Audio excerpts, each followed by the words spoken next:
नमस्ते बच्चों।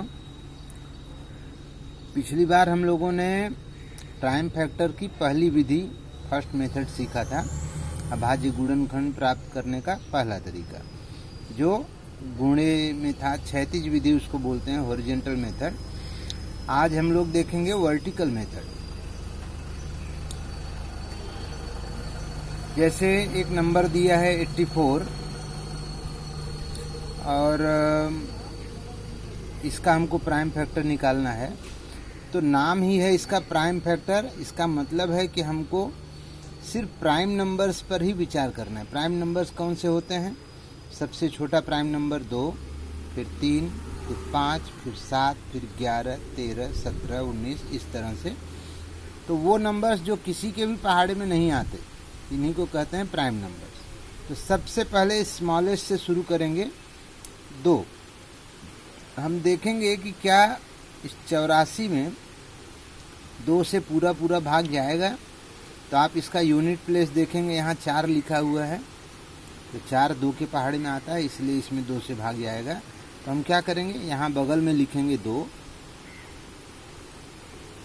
और 2 से इस 84 को भाग देंगे। 2 का पहाड़ा आप 4 बार पढ़ेंगे तो 8 आता है, 2 4 जा 8, और फिर 2 से 4 में भाग देंगे तो 2 2 जा 4, 42 बार जाएगा अगर आप भाग देकर देखेंगे तो भी। अच्छा, फिर जो हमें नया नंबर मिला 42, इसमें भी यूनिट प्लेस पर 2 है, इसलिए आप कह सकते हैं कि इसमें भी 2 से भाग जाएगा। फिर यहाँ नीचे लिखेंगे 2, ओके, और इस 42 में भी 2 से भाग देंगे। तो 2 का पहाड़ा पढ़ेंगे 4 आने तक, 2 दूनी 4, 2 ही बार पढ़ने पे आ गया। और 2 का पहाड़ा कितनी बार पढ़ने पे 2 आता है? 1 बार, 2 1 जा 2, हो गया 21। अब आप फिर से विचार करेंगे कि इस 21 में 2 से भाग जाएगा क्या। तो इसका यूनिट प्लेस देखिए कितना लिखा है, 1, और 2 के पहाड़े में 1 नहीं आता, इसलिए इसमें 2 से भाग नहीं जाएगा। तो हम 2 के बाद प्राइम नंबर कौन सा आता है? 3 की बात करेंगे। क्या 3 से 21 में भाग जाएगा? तो हाँ, जाएगा। यहाँ लिखेंगे 3, और कितनी बार पढ़ने पे आता है? तो 3 7 जा 3 7 21। इसके बाद आप देख सकते हैं कि 7 जो है ये खुद ही प्राइम नंबर है। इसका मतलब ये सिर्फ अपने ही भाग अंक से विभाजित होगा, इसलिए यहाँ 7 लिखेंगे, और 7 एकम 7। जब अंत में आपको यहाँ 1 मिल जाए तो आप समझिए आपका सवाल हल हो गया। अब यहाँ जो जो अंक दिए गए हैं इन्हीं को यहाँ मल्टीपल फॉर्म में हम लिखेंगे। क्या लिखेंगे यहाँ पे?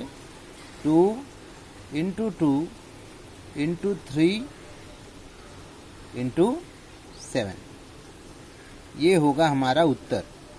84 का प्राइम फैक्टर या अभाज्य गुणनखंड ये रहा। इस मेथड को कहते हैं वर्टिकल मेथड।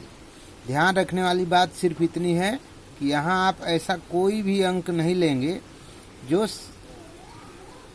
भाज्य संख्या हो, यानी किसी न किसी के पहाड़े में आता हो। अभाज्य गुणनखंड करना है तो अभाज्य संख्याएं ही लेनी है, जिसकी शुरुआत आप 2 से करेंगे। अगर 2 से भाग न जाए तो 3, 3 से न जाए तो 5, 5 से न जाए तो 7, 7 से न जाए तो 11, या फिर 13, या फिर 17, इस तरह से। बाकी बीच में जो अंक आते हैं उन पर हम विचार नहीं करेंगे, भले ही उससे विभाजित होता हो तो क्या। ठीक है।